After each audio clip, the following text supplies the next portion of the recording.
My cousin grabbed my $12,000 credit card for emergencies. 2 weeks later, he posted, "New drip and Bahamas baby." I called and he just said, "Say goodbye to your money, bro."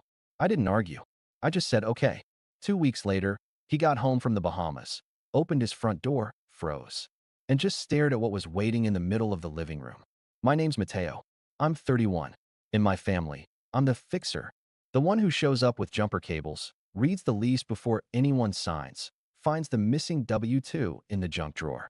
I do numbers for a living, controller at a mid-sized logistics company, so everyone assumes I have endless patience and a spreadsheet for every crisis. I grew up in a two-bedroom apartment over my tio's bodega. My parents worked nights. I learned early to make things stretch: rice, Wi-Fi passwords, paychecks. I'm the oldest cousin and the first to finish college. That sounds like a crown. Most days it's a target.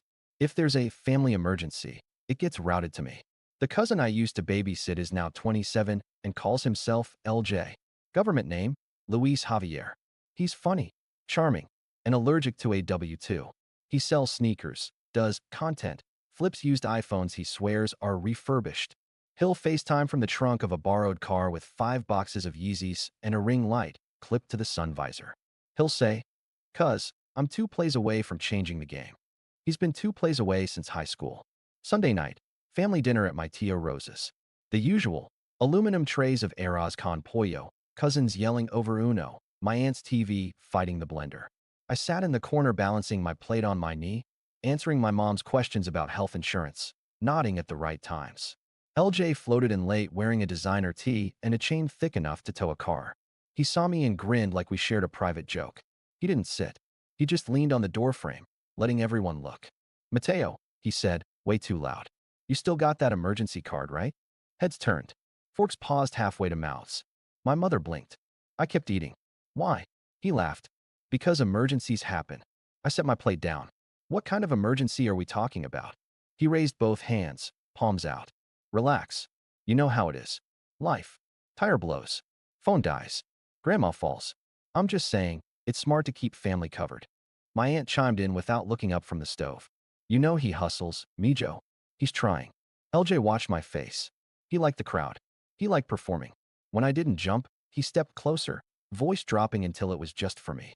He nodded at my wallet on the side table next to the house keys and the bottle opener. "Don't be dramatic, bro," he said softly, smile never leaving. "It's for emergencies." That was the first trigger, and it told me exactly where the night was headed. The thing about being the fixer is people stop seeing you as a person. You become a service, a number on speed dial, a debit card with legs. There's the nice version, "You're so dependable." Then the ugly one, "You owe us." It started small years ago. Bus fare until Friday. Then, "Can you spot me for Uber?" I left my wallet. Then deposits for apartments he never moved into. Sneakers that were as good as cash. People in my family talk about money like it's a beach ball. It always seems to be in the air, and somehow it's always my job to keep it from hitting the floor. The card they all mean when they say emergency card is a separate credit line I opened after my dad's diabetes scare. $12,000 limit. I kept it in a little metal case in my console. It's for actual emergencies, like the time I used it to pay for Abuela's dental work because her insurance decided a mouth was a luxury. I never told anyone the limit. Someone always guesses. It's a game, 10 grand. More. I just shrug. You don't give a room full of people the map to a safe. After dinner, I helped my mom load leftovers into containers. LJ wandered through the kitchen, drumming his fingers on the fridge and laughing at his own texts. When he thought nobody saw, he checked the side table where my wallet had been. He grinned when he saw it was gone, because it was in my pocket. We cleaned. We hugged. I walked my mom to her car. When I came back inside for my keys, my aunt pulled me in for a whisper. "You know Luis is going through it," she said. "He's got opportunities. He just needs a little push." "He had 12 years of pushes," I said. She sighed. "The long kind that says you're the disappointment for not being manipulated easily. You have more than him." That line always lands like a slap. Not because it's true, but because of what it assumes. That extra means open season. That success equals consent. That I'm a pantry. Later that night, I stopped at my apartment and placed the metal card case on the bookshelf where I keep my keys. Habit. I showered. I fell asleep on the couch with the TV judging me. At 2:11 a.m., my phone buzzed. I squinted. 3 missed calls from LJ. One text. "Bro, answer." I didn't. At 2:14, the buzzer rang downstairs. I ignored it. At 2:15, my phone buzzed again. A photo. My hallway. The map that says please don't. He was outside. I opened the door. He slipped past me like he'd been invited and did a slow lap, hands out. Nice spot, he said. Adult vibes. What do you want? He looked at the bookshelf like he lived there. He saw the case. He tapped it with a finger and smiled. Emergencies. You need to go, I said. He nodded toward my window. I got somebody waiting. Don't make this weird. We're family. I didn't move. He did. Quick, like he was snatching a fry from my plate. He palmed the case and stepped back. He flashed the card like a magician flashes the Queen of Hearts. Luis. My voice was flat. It's for emergencies. He was already at the door. I'll bring it back in the morning. I stepped aside. Let him leave. Not because I froze. Because I had learned something about LJ. If you wrestle with him in the hallway at 2 a.m., he makes that the story. He drowns you in noise. You become the problem. If you want the truth, you let him talk. He texted me from the elevator. You're a blessing, bro. For real. In the morning, my phone was a slot machine. Missed calls. Bro, call me ASAP. Tiny thing came up. You're the best. Little voice notes with the bass turned up, him laughing, promising it's temporary. My mother's text at 8:12 a.m. He said you were rude last night. That's not you. I muted the thread. I did my job. I closed a month-end reconciliation. I drank coffee that tasted like regret. At lunch, I checked his Instagram. Nothing. At 5, a story popped up. He was in a mall mirror, tongue out, a shopping bag parade behind him. New drip. Text overlay, plus 8 flame emojis. Then, at 9:47 p.m., a boomerang, boarding passes, and a passport. Bahamas, baby. I called him. He picked up. Airplane noise. The smile in his voice was a neon sign. What did I say? He sang. We outside. You took my emergency card to buy clothes and fly out of the country? He chuckled. Yo, don't be weird. I'll flip a couple pairs there. Reinvest. Double it. Bring it back. You be acting like a bank manager. I am a bank manager, I said, even though I wasn't. For me. He sucked his teeth, bored. Then he said it, clear, amused, like I was a child throwing a tantrum. Say goodbye to your money, bro. I didn't argue. I just said, okay. He laughed like I'd told a joke. Now you getting it. The call ended. I sat in the dark with my phone face down like it might bite me. I didn't sleep much. I made a list. I called the bank. I listened more than I spoke. I answered questions without adjectives. I froze what needed freezing. I documented everything. I filed a police report and refused to narrate. I didn't tell my mother, my aunt, or the group chat. I took screenshots. Flight numbers. Shoe boxes. Dates. Captions. I learned the final digits of the terminals where he swiped. I called the merchants. I asked for receipts shipped to the billing address. I remembered something important. In this country, ownership tracks the payer. 2 days in, my aunt called crying. He said you cut him off in a foreign country. He's your cousin, Mateo. He could be stranded. He's in a resort, I said. The app shows me palm trees. You're cold. I'm consistent. The family group chat tilted. My phone lit up with paragraphs. You forgot where you come from. Money changed you. He said you promised. The chorus had verses. I put the phone on Do Not Disturb and made another list. Companies. Order numbers. Delivery addresses. One name kept repeating. His apartment on 114th, Unit 2B. A 3-story walk-up above a nail salon and a tax place that sells incense. I knew his landlord. We grew up on the same block. When I called, he sighed the way you sigh when you smell smoke again. Luis, he asked. What now? Nothing for you to do, I said. Just confirming access rules. He told me the super's name. He told me where the building cameras didn't work. He told me he was tired. The next day, a brown box with a computer monitor inside arrived at my door, addressed to me, receipt stapled to the top. I hadn't ordered it. The merchant had flagged the card, checked the billing address, and rerouted. I caught the pattern. Some stuff shipped to him, some to me. Either way, the receipts were mine. I kept everything sealed. I stacked the boxes in my hall like bricks. The last DM he posted from the Bahamas was him in a pool with a frozen drink the color of a highlighter. 30 seconds, him splashing, then lip syncing. If you ain't got no money, better head on home. He cut it before the curse. Classy. On day 13, he didn't post. On day 14, he did. A selfie in airport arrivals. Back to the grind. A shrug emoji, like he might go back to work at a job he didn't have. I wasn't angry anymore. Anger is loud and messy. I was something else. Quiet. Clean. I picked up another brown box from my haul. I loaded my car. I drove to 114th. He got home around 3. I know because I was parked across the street listening to a podcast I wasn't hearing. LJ stepped out of a lift in slides, socks, and a hoodie he didn't own 2 weeks ago. Same chain. Same grin for the camera he assumed existed.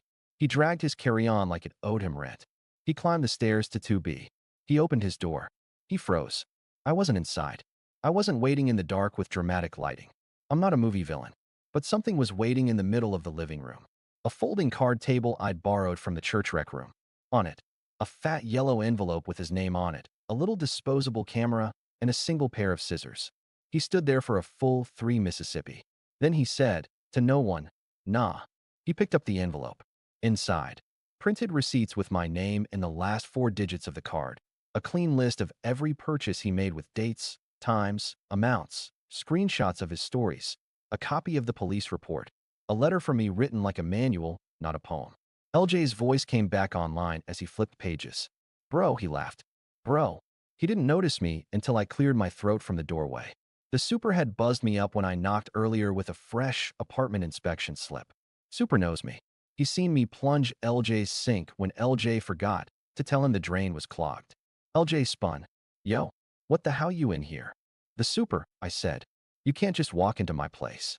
He looked around like maybe his couch would back him up. His couch was gone. He saw it then. The absences assembling into a shape. The coffee table he bought on Tuesday with my card? Gone. The 65-inch TV he'd financed in an unbeatable bundle? Gone. The glass shelves with the neon sign that said hustle harder? Gone. On the wall where the TV had been, a small white rectangle of unpainted plaster like a tan line. What did you do? His voice was thin. I picked up my belongings, I said. Everything on this list was purchased with my card. Receipts are in your hand. The law calls that a clue. That's stealing. He pointed at the empty square like it had a pulse. That's illegal. I put my hands in my pockets. It's replevin. I let the words sit between us like a glass of water he didn't want to drink. It means recovery of property. Also, store returns are beautiful things when you still have all the boxes because certain someone likes to film unboxings. He peeled through papers faster, hunting for a loophole. Okay, no. This trip. You can't take the trip. Correct, I said. I can't take back a room you spilled blue slushy in. But the card issuer can reverse travel charges after a fraud report. You'll want to check your email. The hotel contacted me this morning to ask about the chargeback. They mentioned you smoked on a balcony with a no smoking sign. He was breathing faster now. You set me up. You set yourself up, I said. I just organized your decisions. He slammed the papers on the table hard enough to make the scissors jump. We're family. That's not a spell, I said. When you say it, nothing magical happens to the math. He switched tactics like a man changing radio stations. I was going to pay you back. Great news, I said. You can. The letter on top is a demand. 30 days. Itemized. Minus what was returned. If you don't, we go small claims. I bring these. I tapped the stack. And the video of you saying, say goodbye to your money, bro. His face twitched. You recorded me? No, I said. You posted it to 4,000 strangers. He stepped closer. He wasn't tall enough to make that a threat. He tried anyway. You came in my house. I came in your house with the super, I said. I took property I can prove I paid for and that you had no right to purchase. The cops, who have a copy of this, told me to stay civil. So that's what we're doing. He barked a laugh that didn't land anywhere. You think you're smart. I think I'm done, I said. He flipped to the last page. The photo there wasn't of him. It was of my card, cut into clean little squares laid out like a mosaic on the church table, a timestamp in the corner. Beneath it, one sentence. Return of physical card completed on X date at X time. L. Javier present. M. Reyes present. Super present to witness cut. He looked at the disposable camera. What's that? Proof, I said. Analog. In case you delete the cloud. He stared at the empty place where his TV had been. He looked smaller, like someone had turned him down to low power. Then the family script kicked back on. You're petty, he said. You're punishing me because you're mad I get to live. You always been like this. Counting other people's blessings. You scared. I shrugged. If that makes you feel better, you can say it again. He was shaking his head before I finished. Mom's gonna lose it. Probably, I said. Let her. He squinted. You think she gonna pick you? Over me. I'm not asking her to pick, I said. I'm telling you both I'm not your ATM. He looked back down at the table. Back at the envelope. Back at me. What if I don't pay, he asked. He tried to make it tough. It just sounded tired. Then you get served, I said. And then the conversation stops being between cousins. For a second, the smallest second, I saw the kid I used to set up with Mario Kart. The one who cried when his controller cable came loose. Then he blinked, and the armor slammed back into place. Get out of my house, he said. Gladly, I said. Oh, one more thing. I pointed to the scissors. That last strip? Cut it yourself. It'll help your brain catch up to the numbers. On my way out, the super nodded once like a man who had seen all 7 seasons of this show already. The hall smelled like pine sol and somebody's dinner. I felt lighter than I had since Sunday night 2 weeks earlier. Back in my car, my phone lit up with my aunt's name. I let it ring. When she texted, "What did you do?" I didn't answer. I drove home. I put the boxes in a corner. I ordered a pizza. I slept. The group chat exploded in the morning. Caps lock. Paragraphs. Voice notes. You robbed your cousin. You broke into his house. You're sick. LJ posted a story of his empty wall with the caption, L family vibes. A few of his friends reshared it with clown emojis. I didn't respond in the chat. I wrote email. Subject line. Notice of unauthorized use and demand for payment. I CC'd myself, my cousin, and my aunt. I attached the list, the police report number, the dates. I used words like mitigate and cure and 30 days. I invited them to reply in writing only. My aunt called my mother. My mother called me. Mateo, she said without hello, breath tight. You went too far. He used my card for a vacation, I said. She said it was an emergency. What part of the Bahamas is the emergency? The ocean or the buffet? She was quiet long enough I could hear my own heart. Then she tried another door. He's not like you. He doesn't understand. That's the last time I'll accept that excuse, I said. From anyone. She huffed. You used to be so sweet. I'm still kind, I said. I'm just not available. 2 days later, my aunt left me a voicemail in tears. He doesn't even have a TV now, Mateo? How is he supposed to relax? He's so stressed. I didn't call back. I finished assembling my returns for the items that were still sealed. The electronics store took back the monitor with a restocking fee. The soundbar was a no-go. He'd opened it and lost the plastic bag for the screws. Fine. I listed it for sale and told the buyer to bring cash. I set fraud alerts on my credit. I put a freeze on my reports. I changed my bank passwords. I paid the remaining disputed balance in full because I wasn't going to let LJ's emergency become interest I paid for the privilege of being used. It wasn't a moral victory. It was just done. 3 days after the envelope, a DM popped up from someone I didn't know. Profile pic, a girl at a hookah lounge. Message, hey, not trying to start drama, but your cousin owes me $600 for the Airbnb because he forgot his card. I sent her the same letter with the same 30 days, this time with his tagged and a reply all. She left me on read. I screenshotted and filed it in a folder named, aggressively, documentation. LJ tried the public performance route for a week. He posted a video of himself on a borrowed couch with a caption, when your family stole your TV, but they still watching. His friends put crying laughing emojis in the comments. A couple of them DM'd me with brave one-liners. L cousin, you weird. I didn't reply. I went to work. I drank water. I slept. On Friday, someone knocked on my door. It was Tasha, my downstairs neighbor I always say hi to in the laundry room. She held a foil pan. My aunt made too much lasagna, she said. You good? I told her the truth. My cousin used my emergency card for a vacation and a shopping spree. I took back the stuff. I'm getting sued in a group chat. Tasha blinked once like a cat. Family will invoice your soul and call it love, she said, like she was ordering a coffee. Eat. I did. It tasted like breathing. The following week, my boss pulled me into her office. You've been quieter, she said. And faster. Everything is more crisp. I laughed. I stopped doing unpaid work outside of work, I said. Keep that up, she said. 2 months later, she handed me a promotion and a raise that made my mother cry for a different reason. One she didn't put words to, so I didn't ask her to. The family tried a new angle, pity. He's depressed, Mateo. He can't sleep. He's not eating. I've seen LJ skip meals to afford a shoe drop.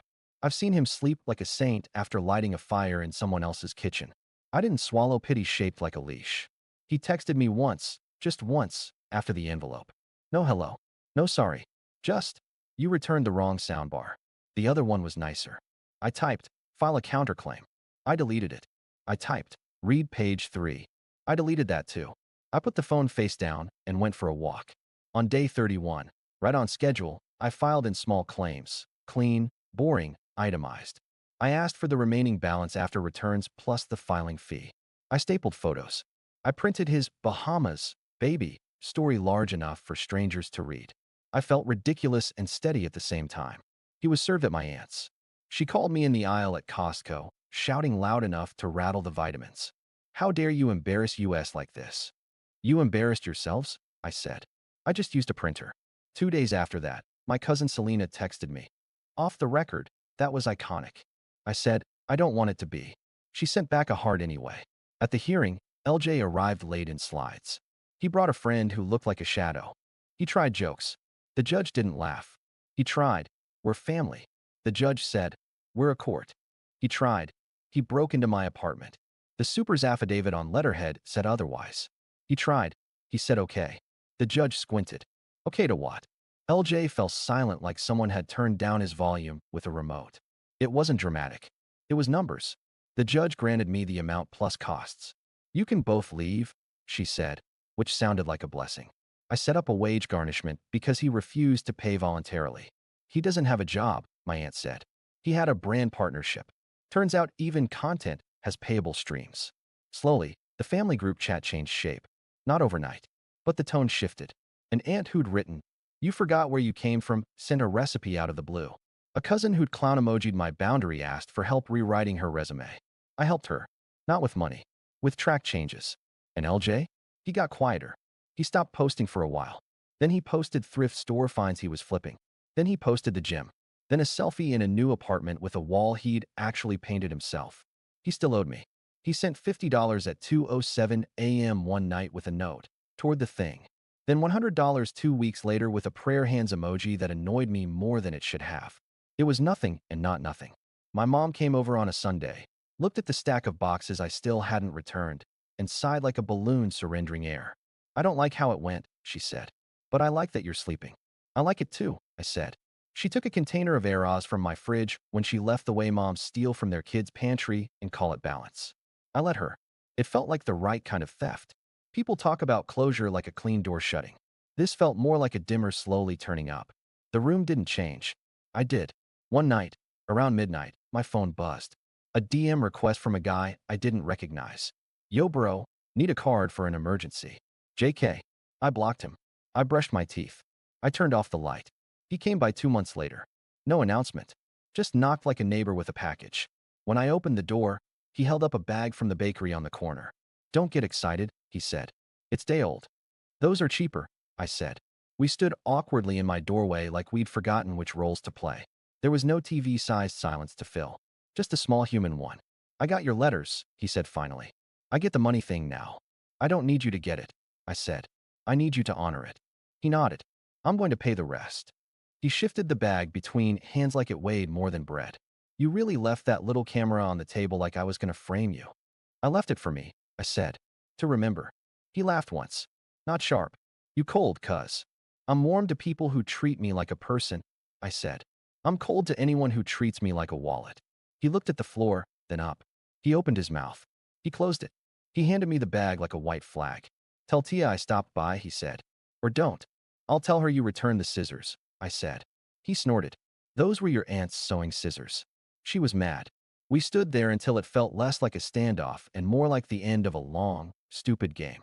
He went down the stairs. I closed the door. I leaned my forehead against the wood and let out a breath I didn't know I'd been holding. On my table sat the last page of the stack I'd left in his living room. I kept it for me. Not because I like paperwork. Because my brain likes proof that I didn't imagine the line I drew. People say, family is everything. They forget to add, only when it's reciprocal. The new rule is simple, and I say it out loud in my apartment sometimes just to hear it land. I will not be your emergency plan. I will not light myself on fire to warm anyone else. If you call me saying, say goodbye to your money, bro, I will say, okay, and mean goodbye to the version of me who paid to be loved. That version is gone. I sleep better now. I eat lasagna from neighbors. I return the boxes I don't need. I leave the room when the conversation is a trap. I say yes to things that feed me and no to the rest. And when a knock comes late at night with a smile and a speech about emergencies, I do not open the door. I stand still.